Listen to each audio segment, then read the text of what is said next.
பன்னீர் butter masala செய்முறை பார்த்துடலாமா? கலர்ஃபுல்லான இந்த பன்னீர் பட்டர் மசாலா என்னுடைய மெத்தடில் நீங்களும் ட்ரை பண்ணி பாருங்கள். டேஸ்ட்டுமே அல்டிமேட்டாக இருக்கும். பூரி, சப்பாத்தி, நான், இடியாப்பம் எல்லாத்துக்குமே வேறு லெவலில் இருக்கும். கண்டிப்பாக ட்ரை பண்ணி பாருங்கள். ஒரு கடாய் வச்சுக்கலாம். கொஞ்சமாக எண்ணெய் விட்டுக்கலாம். 1 டீஸ்பூனு தனி மிளகாய் தூள், 1/4 டீஸ்பூன் மஞ்சத்தூள், 1 டீஸ்பூனு கரம் மசாலா தூள் போட்டுக்கிட்டு தீயை ரொம்பவே குறைச்சி வச்சுட்டு மசாலாலாம் கருகாத அளவுக்கு தீயை குறைச்சி வச்சு வறுத்துக்கலாம் ஒரு 5 நிமிஷம். இதோட பன்னீரை க்யூப்பாக கட் பண்ணி ஒரு 5 நிமிஷம் பிரட்டி விட்டிங்கன்னா இந்த அளவுக்கு நல்லா ரோஸ்ட்டாக இருக்கும். இது அப்படியே ஒரு தட்டில் எடுத்து வச்சுக்கலாம். கொஞ்சமாக பூண்டு, கொஞ்சமாக இஞ்சி, காரத்துக்கு ஏற்றாப்புல பச்சை மிளகா, கொஞ்சமாக முந்திரி பயிறு, 2 தக்காளி பழம், பெரிய தக்காளி பழமாக கட் பண்ணி போட்டுக்கலாம். எல்லாமே மிக்ஸி ஜாரில் போட்டுக்கிட்டு அரைக்கிறதுக்கு ஒரு 1/2 டம்ளர் அளவுக்கு தண்ணி ஊற்றி பட்டு போல் அரைச்சி வச்சுக்கலாம்.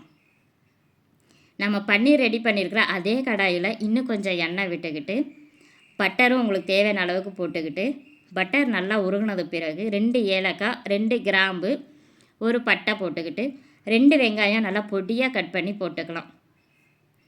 வெங்காயம் நல்லாவே வதங்கட்டும். கிட்டத்தட்ட நல்லா ஒரு 10 நிமிஷத்துக்கிட்ட வெங்காயத்தை நல்லாவே வதக்கிக்கிட்டே இருப்போம்.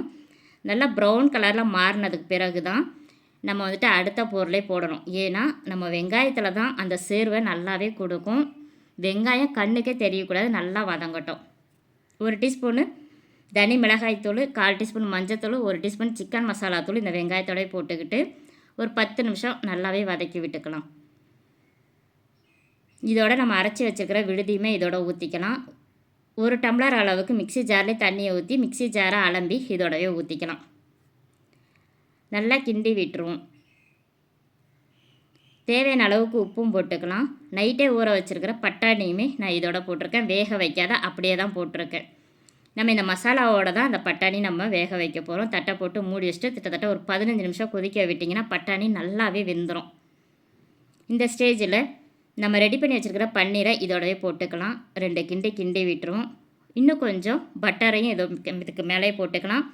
உங்கள்கிட்ட கொத்தமல்லி தழை இருந்துச்சுன்னா ஒரு கையளவுக்கு கொத்தமல்லி தழையும் தூவி விட்டுக்கலாம். என்கிட்ட கொத்தமல்லி தழை இல்லாதனால நான் அப்படியே விட்டுட்டேன். தட்டை போட்டு மூடி திறந்து பார்த்தீங்கன்னா கிட்டத்தட்ட ஒரு 10 நிமிஷம் கழித்து நீங்கள் திறந்து பார்த்தீங்கன்னா நல்லா வெண்ணையும் எண்ணெயும் மேலே பிரண்டு இந்த அளவுக்கு இருக்கும். திறக்கும் போதே கமன்னு வாசனையாக இருக்கும். சப்பாத்தி, பூரி எல்லாத்துக்குமே அட்டகாசமாக இருக்கும். நான் சப்பாத்தியோடு சாப்பிட்ருக்கேன். யாருக்கெல்லாம் பன்னீர் பட்டர் மசாலா பிடிக்குன்றதை கமெண்ட்டில் சொல்லுங்கள். கண்டிப்பாக இந்த மெத்தடில் நீங்களும் ட்ரை பண்ணி பாருங்கள். தேங்க்யூ.